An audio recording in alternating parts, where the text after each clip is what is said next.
Pernah merasa hidup ini terlalu berat? Seolah-olah badai tak henti menerpa. Tenang sahabat, ada secercah harapan di tengah kegelapan. Tekan tombol like dan mari berlangganan, karena kita akan menjelajahi filosofi kuno yang mampu mengubah hidupmu selamanya. Stoisme. Stoisme bukan sekedar ajaran filsafat kuno yang berdebu, melainkan kompas yang menuntun kita melewati labirin kehidupan modern yang penuh tekanan. Ini adalah seni untuk menerima apa yang tidak bisa kita kendalikan, fokus pada apa yang bisa, dan menemukan kedamaian batin di tengah kekacauan dunia. Stoisme mengajarkan kita untuk tidak terlarut dalam emosi negatif seperti kemarahan, kesedihan, atau kecemasan, melainkan mengolahnya menjadi kekuatan untuk bertumbuh dan menjadi versi terbaik dari diri kita. Bayangkan betapa dahsyatnya jika setiap tantangan yang menghampiri, alih-alih membuatmu terpuruk, justru menjadi batu loncatan menuju kebahagiaan dan kebijaksanaan. Itulah janji stoisme, sahabatku. Inti dari stoisme terletak pada pemahaman bahwa kebahagiaan sejati tidak ditemukan dalam hal-hal eksternal seperti kekayaan, popularitas, atau pengakuan. Semua itu bersifat sementara dan rentan hilang. Kebahagiaan sejati justru bersumber dari dalam diri kita sendiri, dari karakter kita, dari nilai-nilai yang kita junjung tinggi, dan dari kemampuan kita untuk mengendalikan pikiran dan emosi kita. Para filsuf Stoa seperti Epictetus, Seneca, dan Marcus Aurelius telah memberikan kita pedoman praktis untuk mencapai kebahagiaan semacam itu. Mereka mengajarkan kita untuk hidup selaras dengan alam, menerima takdir dengan lapang dada, dan fokus pada hal-hal yang berada dalam kendali kita, yaitu pikiran, tindakan, dan karakter kita. Pernahkah kamu merasa frustrasi karena terjebak macet, atau marah karena rencana yang sudah disusun rapi tiba-tiba berantakan? Stoisme mengajarkan kita untuk merespons situasi-situasi semacam itu dengan tenang dan bijaksana. Alih-alih mengeluh dan menyalahkan keadaan, kita diajak untuk fokus pada solusi. Apa yang bisa saya lakukan adalah pertanyaan yang selalu berkumandang dalam benak seorang Stoa. Mereka menyadari bahwa mengeluh dan marah hanya akan membuang-buang energi dan tidak akan mengubah situasi. Sebaliknya, dengan ketenangan dan pikiran jernih, kita bisa menemukan cara untuk mengatasi tantangan dan bahkan belajar dari pengalaman tersebut. Salah satu konsep kunci dalam stoisme adalah dikotomi kendali. Konsep ini membagi segala sesuatu dalam hidup kita menjadi dua kategori. Hal-hal yang bisa kita kendalikan dan hal-hal yang tidak bisa kita kendalikan. Hal-hal yang bisa kita kendalikan meliputi pikiran, tindakan, emosi, dan karakter kita. Hal-hal yang tidak bisa kita kendalikan meliputi cuaca, tindakan orang lain, opini publik, dan kejadian-kejadian di luar diri kita. Stoicisme mengajarkan kita untuk fokus sepenuhnya pada hal-hal yang bisa kita kendalikan dan menerima dengan lapang dada hal-hal yang tidak bisa kita kendalikan. Ini bukan berarti kita harus pasrah dan tidak melakukan apa-apa, melainkan kita harus bijaksana dalam memilih medan pertempuran kita. Bayangkan kamu seorang atlet yang sedang mempersiapkan diri untuk pertandingan penting. Kamu tidak bisa mengendalikan apakah kamu akan menang atau kalah, namun kamu bisa mengendalikan seberapa keras kamu berlatih, seberapa baik kamu menjaga kesehatan, dan seberapa positif mentalitasmu. Seorang Stoa akan fokus pada hal-hal yang bisa dia kendalikan dan memberikan yang terbaik dalam setiap aspek tersebut. Hasil akhir akan dia terima dengan lapang dada karena dia tahu bahwa dia telah melakukan segala yang dia bisa. Kemenangan akan dia syukuri, kekalahan akan dia jadikan pelajaran. Inilah mentalitas seorang juara sejati, mentalitas yang dibentuk oleh stoicisme. Stoicisme juga mengajarkan kita tentang pentingnya hidup selaras dengan alam. Alam semesta memiliki hukum-hukumnya yang tak terhindarkan. Kita adalah bagian dari alam semesta ini, dan kita harus hidup sesuai dengan hukum-hukumnya jika ingin mencapai kedamaian dan kebahagiaan. Ini berarti kita harus menerima siklus kehidupan, menerima perubahan, dan menerima kematian sebagai bagian yang tak terpisahkan dari kehidupan. Kita juga harus menghormati alam, menjaga lingkungan, dan hidup sederhana.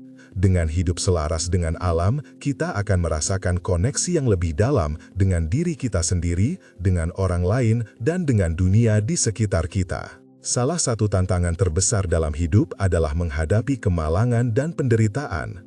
Stoicisme tidak menjanjikan bahwa hidup akan selalu mudah dan bahagia. Justru sebaliknya, Stoicisme mengakui bahwa penderitaan adalah bagian yang tak terhindarkan dari kehidupan.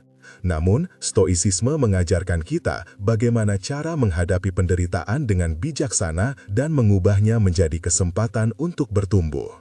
Kuncinya adalah mengubah perspektif kita. Alih-alih melihat penderitaan sebagai sesuatu yang buruk dan harus dihindari, kita bisa melihatnya sebagai ujian yang akan menguatkan kita dan membuat kita menjadi pribadi yang lebih tangguh. Para filsuf Stoa seringkali menghadapi kemalangan dan penderitaan yang luar biasa. Epictetus adalah seorang budak yang mengalami penyiksaan fisik yang mengerikan. Seneca adalah seorang negarawan yang dituduh berkonspirasi melawan Kaisar Nero dan dipaksa untuk bunuh diri. Marcus Aurelius adalah seorang kaisar yang harus memimpin kekaisaran Romawi yang sedang dilanda perang dan wabah penyakit. Namun, meskipun menghadapi tantangan-tantangan yang berat, mereka tetap mampu mempertahankan ketenangan batin dan hidup dengan bijaksana. Rahasianya terletak pada filosofi Stoisme yang mereka pegang teguh. Stoisme juga mengajarkan kita tentang pentingnya kebajikan. Kebajikan adalah kualitas moral yang baik, seperti kebijaksanaan, keadilan, keberanian, dan pengendalian diri. Para filsuf Stoa percaya bahwa kebajikan adalah satu-satunya kebaikan sejati. Kekayaan, popularitas, dan kesenangan bukanlah kebaikan sejati, karena semua itu bersifat sementara dan tidak bisa memberikan kebahagiaan yang langgeng. Dengan mengembangkan kebajikan, kita akan menjadi pribadi yang lebih baik, lebih bahagia, dan lebih bermakna. Kita akan hidup sesuai dengan nilai-nilai yang kita junjung tinggi dan memberikan kontribusi positif bagi dunia di sekitar kita. Bagaimana cara mempraktekkan Stoisme dalam kehidupan sehari-hari? Pertama, mulailah dengan mengamati pikiran dan emosi Anda. Ketika Anda merasa marah, cemas, atau frustrasi, berhentilah sejenak dan tanyakan pada diri Anda, apa yang sedang saya rasakan? Mengapa saya merasakan ini? Apakah ada sesuatu yang bisa saya kendalikan dalam situasi ini?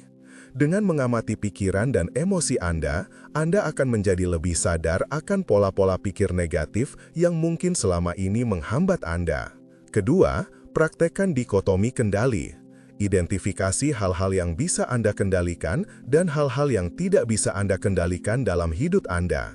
Fokuslah sepenuhnya pada hal-hal yang bisa Anda kendalikan dan lepaskan kekhawatiran Anda terhadap hal-hal yang tidak bisa Anda kendalikan. Ini bukan berarti Anda harus pasrah dan tidak melakukan apa-apa, melainkan Anda harus bijaksana dalam memilih medan pertempuran Anda. Ketiga, biasakan diri untuk merenungkan kejadian-kejadian yang terjadi dalam hidup Anda. Setiap malam sebelum tidur, luangkan waktu sejenak untuk merefleksikan hari yang telah Anda jalani. Apa yang berjalan dengan baik? Apa yang bisa Anda lakukan lebih baik? Apa pelajaran yang bisa Anda ambil dari pengalaman tersebut? Dengan merenungkan kejadian-kejadian dalam hidup Anda akan menjadi lebih bijaksana dan lebih mampu menghadapi tantangan-tantangan di masa depan. Keempat, baca buku-buku tentang Stoisme. Ada banyak sekali buku bagus yang membahas tentang Stoisme, seperti Meditations karya Marcus Aurelius, Letters from a Stoic karya Seneca, dan Enchiridion karya Epictetus. Dengan membaca buku-buku ini, Anda akan mendapatkan pemahaman yang lebih mendalam tentang filosofi Stoisme dan bagaimana cara mempraktekannya dalam kehidupan sehari-hari. Kelima, bergabunglah dengan komunitas Stoa. Ada banyak komunitas online dan offline yang didedikasikan untuk Stoisme. Dengan bergabung dengan komunitas ini, Anda akan bisa belajar dari orang lain, berbagi pengalaman, dan mendapatkan dukungan dalam perjalanan Anda menuju kebahagiaan dan kebijaksanaan. Jangan takut untuk mencari mentor atau teman yang bisa membimbing Anda dalam mempraktikkan Stoisme. Stoisme bukan sekedar filosofi, melainkan gaya hidup. Ini adalah cara untuk menghadapi tantangan-tantangan kehidupan dengan tenang, bijaksana, dan penuh keberanian. Ini adalah cara untuk menemukan kedamaian batin di tengah kekacauan dunia. Ini adalah cara untuk hidup lebih bermakna dan memberikan kontribusi positif bagi dunia di sekitar kita.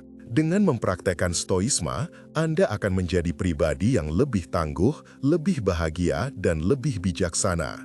Anda akan mampu menghadapi tantangan-tantangan hidup dengan tenang dan mengubah penderitaan menjadi kesempatan untuk bertumbuh. Anda akan hidup sesuai dengan nilai-nilai yang Anda junjung tinggi dan memberikan kontribusi positif bagi dunia di sekitar Anda. Jadi, tunggu apa lagi? Mulailah perjalananmu menuju kebahagiaan dan kebijaksanaan dengan stoisme sekarang juga. Ingatlah, kebahagiaan sejati tidak ditemukan di luar sana, melainkan di dalam dirimu sendiri. Dengan mengubah cara berpikirmu, kamu bisa mengubah hidupmu. Stoisme adalah kunci untuk membuka potensi terbaik dalam dirimu. Ini adalah jalan menuju kebahagiaan abadi di tengah dunia yang terus berubah. Ini adalah warisan kebijaksanaan dari para filsuf kuno yang masih relevan hingga saat ini. Ambil langkah pertamamu hari ini. Baca buku, bergabung dengan komunitas, dan mulai mempraktikkan prinsip-prinsip stoisme dalam kehidupan sehari-hari. Percayalah, hidupmu akan berubah menjadi lebih baik. Jangan lupa untuk like video ini, tinggalkan komentar di bawah, subscribe ke channel ini, dan bagikan video ini kepada teman-temanmu. Sampai jumpa di video berikutnya. Tetap semangat dan teruslah belajar. Salam Stoa!